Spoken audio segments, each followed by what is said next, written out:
pessoal, tudo bem por aí?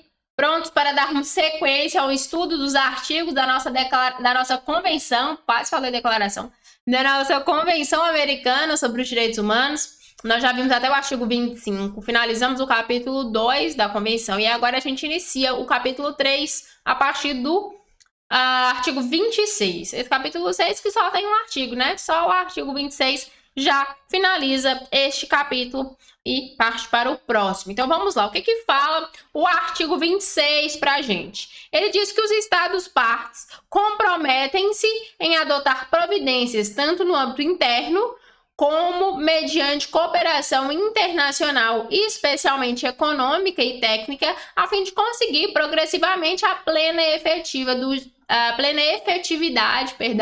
dos direitos que decorrem das normas econômicas, sociais e sobre educação, ciência e cultura, constantes na Carta da Organização dos Estados Americanos, reformada pelo Protocolo de Buenos Aires, na medida dos recursos disponíveis por via legislativa e outros meios apropriados. Vamos lá, o que que diz aqui pra gente? Nós já comentamos isso no decorrer das aulas anteriores e aqui nós vamos reafirmar.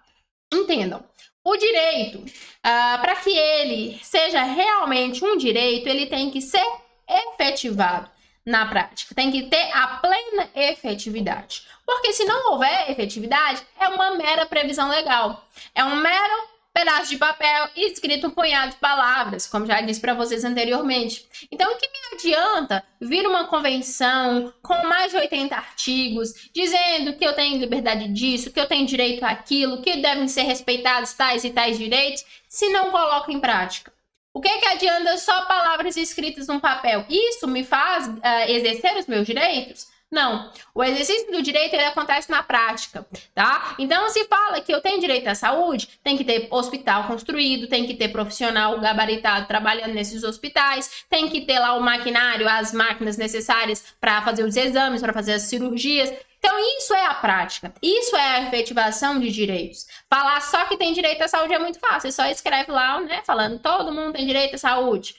Mas tá tendo mesmo? Tem ali o hospital para te atender? Tem lá o profissional, você chega no hospital, vai ter um médico pronto para te atender? Tem lá os equipamentos necessários para que você possa ser atendido com segurança, com efetividade? É isso que é efetivar direitos. E aí vem o artigo 26 e fala, olha, Estado parte, você, a partir de agora, você se compromete em adotar providências para que esses direitos sejam efetivados. Então imagine só aquele país lá que é um país subdesenvolvido. Aqui nós estamos falando dos países americanos que compõem o continente americano. Então a gente tem países subdesenvolvidos, muitos países subdesenvolvidos, muitos países novos em tempo mesmo de surgimento que estão ainda engatinhando para conseguir ter uma boa economia, ter seus próprios recursos. Então esses países eles vão buscar uma cooperação internacional. Então, vai chegar o país lá que é menor, bater a porta do país maior, mais antigo, e pedir ajuda. Olha, eu preciso ofertar saúde aqui para os meus nacionais, para o meu povo. O que eu posso fazer? Me dá aí um empréstimo financeiro, olha aí, econômico. Me dá aí um suporte técnico. Vem aqui os profissionais do seu país e oferta cursos para o pessoal aqui do meu, para eles aprenderem. Então é isso, essa cooperação internacional, um país ajudar o outro para que ambos consigam a plena efetividade dos direitos, tá? Consigam colocar o direito na prática, consigam fazer que realmente os direitos que estão escritos aconteçam aí nesse mundo real, que aconteça, que sejam efetivados, que sejam executados. Belezinha? Esse é o artigo 26 e aí já encerra também o capítulo 3 e inicia o capítulo 4, que fala sobre a suspensão de garantias, interpretação e aplicação. Antes a gente falou da efetividade dos direitos. Aqui nós vamos falar sobre a suspensão desses direitos. O que fala o artigo 27 para a gente?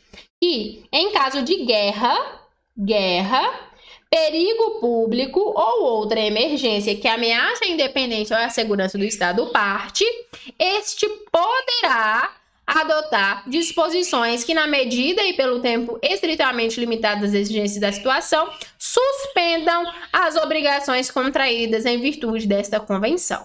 Então, Se os estados se comprometeram anteriormente a trabalhar para efetivar esses direitos, existem certas situações onde esses direitos podem ser suspendidos. Que situações são essas? Guerra, perigo público ou outra emergência que ameaça a independência ou a segurança do Estado. Tá? Então, 3 possibilidades: guerra, perigo público ou outra emergência. Qualquer outra emergência? Não. Outra emergência que ameace a independência ou a segurança do Estado parte. Tá? Guarde bem aí. Guerra, perigo público, emergência que ameaça a independência ou a segurança do Estado parte. Belezinha? Nesses casos, pode haver a suspensão das obrigações contraídas em virtude dessa convenção. A obrigação de efetivar direito, ela pode ser suspensa nesses casos determinados, desde que tais disposições não sejam incompatíveis com as demais obrigações que impõem o direito internacional, nem encerrem discriminação alguma fundada em raça, cor, sexo, idioma, religião ou origem social. Nós não estamos falando em suspensão de direito por discriminação, pelo amor de Deus. Aí não. Sobre discriminação, em nenhuma hipótese o direito pode ser suspenso, certo? A suspensão ela é apenas nas 3 hipóteses aqui elencadas, que é a guerra, que é o perigo público ou a emergência que ameaça a independência ou a segurança do Estado. Beleza? Tópico 2. A disposição precedente não autoriza a suspensão de direitos determinados nos seguintes artigos. E aí vem a lista de artigos. O artigo 3, que fala sobre o reconhecimento da personalidade jurídica. O 4, que fala sobre a vida. 5, integridade pessoal. 6, que é a proibição da escravidão e da servidão. O 9, que fala sobre o princípio da legalidade e da retroatividade. O 12, que fala sobre a consciência e religião, a liberdade, né, de consciência e religião.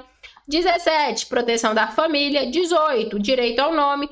19, direito da criança. 20, direito da nacionalidade. E 23, os direitos políticos. Esses aqui, essa lista aí, ela não pode ser suspensa. Mesmo ocorrendo uma das 3 hipóteses lá do tópico anterior, não vai poder suspender esses direitos. Esses aqui que estão elencados não podem sofrer suspensão, mesmo se tenha guerra, mesmo se tenha perigo, mesmo se tenha ameaça. Beleza? Esses não podem ser suspensos.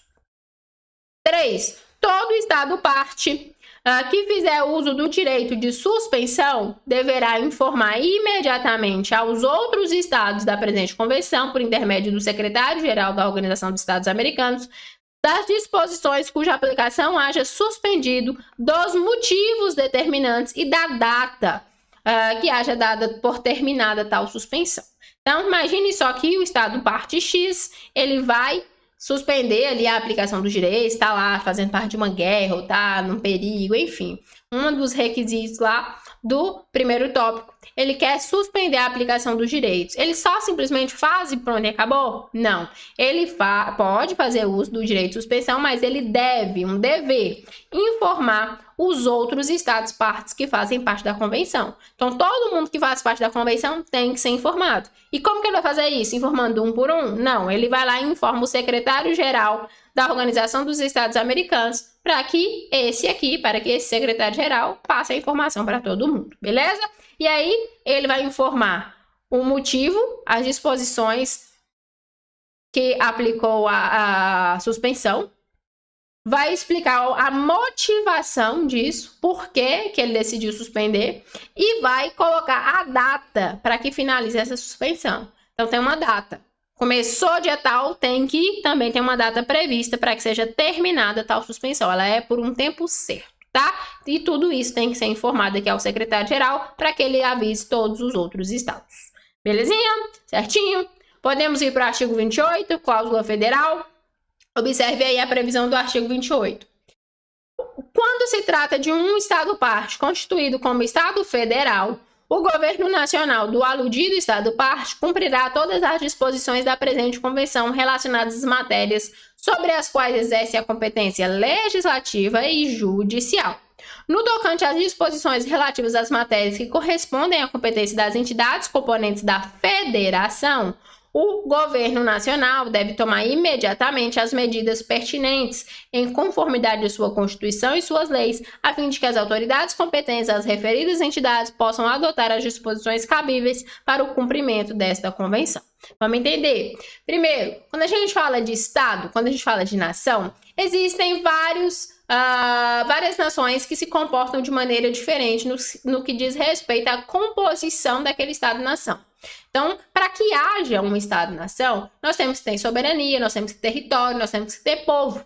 Esses são os elementos essenciais para que exista uma nação soberana. Só que existem países, né? O termo mais comum é o termo países, onde um desses elementos falta, ou então onde a composição é diferente. Na maioria dos casos, um país é composto por vários estados, como é o caso do Brasil, por exemplo. E nós temos os 26 estados, ou o Distrito Federal, que compõem a nação brasileira. Mas existem países que funcionam de formas diferentes, tá? Então, existem países onde cada estado tem a sua independência, onde cada estado tem sua legislação própria, como é o caso dos Estados Unidos, por exemplo. E aí, tudo isso é observado no momento da aplicação da legislação internacional, no caso aqui da nossa convenção. Então, no Estado Federal, aquele que é composto por vários estados, como é o caso do Brasil, ele vai ter a competência legislativa e judicial, como é o caso aqui do nosso Brasil, né? É um estado, é uma soberania só, mesmo que dividido em vários estados, aí. Tem Minas Gerais, tem São Paulo, mas o Brasil concentra essa competência legislativa e judicial. Existem outros estados que são que cada entidade componente da federação, ou cada estado, e agora estado com letra minúscula, por exemplo, Minas Gerais, São Paulo, cada um desses tem a sua decisão, digamos assim, tem as suas legislações próprias. E aí, nesse momento, vai agir diferente no que se diz respeito à aplicação da convenção. Certo? Tudo isso regulamentado pelas legislações internas de cada país. No que diz respeito à prova, nunca vi nenhum tipo de questão cobrando artigos nesse sentido. É algo mais aplicável lá na prática lá dos países, mas não é algo que serve como matéria na cobrança aí das questões. Então, não se preocupe, pode parecer confuso, mas não se preocupe que não tem muita possibilidade de estar presente na sua prova. Terceiro tópico. Os dois ou mais estados-partes que decidirem constituir entre eles uma federação, dois estados que se juntam para fazer um só, ou outro tipo de associação, diligenciarão no sentido de que o pacto comunitário respectivo contém as disposições necessárias para que constituam, sendo efetivos, um novo Estado, assim organizado às normas dessa convenção. Então, imagine só, dois países pequenos lá, né, na maioria das vezes, que querem se juntar e formar um país só. Eles podem fazer isso? Pode. E aí, como que vai ser? Eles vão ser signatários ou não dessa convenção? Aí tem que verificar se esse novo país que foi constituído vai seguir ou não as normas da convenção, vai ratificar ou não o pacto. Beleza? 29 normas de interpretação. Esse aqui é importante, tá? Esse aqui tá sempre presente nas provas. Esse aqui merece o asterisco aí brilhante, reluzente, chamando a atenção. No artigo 28, falei para vocês, nunca vi em prova. Agora esse aqui cai demais. Esse aqui tá lá sempre presente. Então, presta atenção nesse artigo para entender, compreender direitinho o que ele fala para a gente. Vamos lá. Diz o seguinte: nenhuma disposição dessa convenção pode ser interpretada no sentido de. Então, nenhuma disposição. Não pode haver a interpretação no sentido de, primeiro, permitir a qualquer estado-parte, grupo ou pessoa suprimir o gozo e o direito e o exercício dos direitos e liberdades reconhecidos na Convenção, ou limitá-los em maior medida do que nela prevista. B. Limitar o gozo e exercício de qualquer direito ou liberdade que possa ser reconhecida de acordo com as leis de qualquer dos estados, de acordo com outra convenção em que seja parte os referidos estados. C. Excluir outros direitos e garantias que são inerentes ao ser humano ou que decorram de uma forma democrática e representativa de governo. E D. Excluir ou limitar o efeito que possam produzir a Declaração Americana dos Direitos e Deveres do Homem e outros atos internacionais da mesma natureza. Então vamos lá, resumindo isso tudo. Resumindo aqui as 4 disposições. Nenhuma disposição da Convenção pode ser usada para suprimir, para limitar, para excluir direitos. Tá? Guarde aí esses 3 verbos: suprimir, limitar ou excluir. Não, não pode. Os direitos, ao contrário, eles devem ser amplos, eles devem ser aumentados, eles devem ser majorados, nunca suprimidos, nunca limitados, nunca excluídos. Tá? Então, guarde os 3 verbos aí que você consegue lembrar aí do artigo 29. Nenhuma previsão que está lá na Convenção pode ser usada para suprimir, limitar ou excluir os direitos inerentes ao homem. Belezinha? Compreendeu? Guardou os 3 verbos? Lembra do artigo 29. Artigo 30. Alcance das restrições. As restrições permitidas de acordo com esta Convenção ao gozo e exercício dos direitos e liberdades nela reconhecidos não podem ser aplicados senão de acordo com a lei que forem promulgadas por motivo de interesse geral e com o propósito para qual foram estabelecidas. Então, cria-se a legislação, cria-se os direitos e as liberdades para que elas sejam interpretadas, para que elas sejam efetivadas, observado o interesse geral, observado o propósito para qual elas foram criadas. Tudo que foge disso fica restrito. As restrições que são permitidas nessa convenção é nesse sentido, para que o interesse geral seja observado, para que o respeito aos direitos e à dignidade da pessoa humana seja observado. Então, toda e qualquer restrição que é permitida é nesse sentido, para que haja aqui, ó, para que seja enaltecido esse interesse social, esse interesse geral, para que esse propósito de criação, de proteção ao ser humano, seja realmente o centro das atenções. 31. Poderão ser incluídos no regime de proteção desta convenção outros direitos e liberdades que forem reconhecidos de acordo com processos estabelecidos lá no artigo 69 e 70. Então, nós vamos chegar lá no artigo 69 e 70, vamos conversar melhor sobre isso. Mas já aqui no 31, a gente sabe que pode ser incluído algum regime de proteção aos direitos elencados nesta convenção. Chegando lá no 69 e no 70, a gente conversa melhor sobre isso. Beleza? Entrando no capítulo 5, os deveres das pessoas, artigo 32. Toda pessoa tem deveres para com a família, comunidade e humanidade. Guarde aí essa previsão do artigo 32, tá? Uma previsão importante. Já vi caindo em prova. Então, quando a gente fala de dever das pessoas, a gente falou muito em direito, né? Vem a convenção inteira falando de direito, liberdade, tal, pá. E agora, e os deveres? Tem deveres? É claro que tem. Todo mundo que vive em sociedade tem suas obrigações, tem seus deveres. E esses deveres, eles estão inerentes à família, à comunidade e à humanidade. Então, eu tenho deveres para com a minha família? Claro. Se eu tenho um filho, eu tenho o dever de cuidado com esse filho. Se eu tenho um pai, todo mundo, né? Tem pai, mãe. Eles têm dever de cuidado com eles a partir da hora que eles são idosos. Então, tem deveres para com a família, para com a comunidade também. Então, posso jogar lixo na rua? Posso ligar o som da altura que eu quero? Não, tudo isso que eu tenho de deveres para com a comunidade, para com o meio ambiente, para não perturbar o meu semelhante que está ali, o meu vizinho. Então, deveres para com a comunidade e também para com a humanidade. Então, amplia, né? A comunidade é ali o lugar onde você vive, a humanidade é no todo. Então, respeito aos direitos humanos são deveres para com a comunidade, com a humanidade? Sim. Respeitar os direitos do homem, respeitar os direitos inerentes à pessoa humana, tudo isso você está aqui, ó, cumprindo com seus deveres para com a humanidade. Tópico 2. Os direitos de cada pessoa são limitados pelos direitos dos demais, pela segurança de todos e pelas justas exigências do bem comum numa sociedade democrática. É o que eu disse para vocês aqui no decorrer das aulas. O direito de um termina onde o do outro começa. Olha aí a limitação. Você tem direitos? Tem, muitos. Você tem suas liberdades? Demais. Vimos aqui um monte, né? No decorrer da convenção e várias outras legislações. Mas esse direito, ele é ilimitado? Ele não pode ter ali uma barreira? Não, existem limites. todo direito tem o seu limite, toda liberdade tem o seu limite, que é justamente o direito do outro. Então, lembrem aí da imagem de uma rua. Não tem várias casinhas ali, uma do lado da outra? E ali entre cada casa vai ter um muro. Justamente esse muro tem aqui, ó.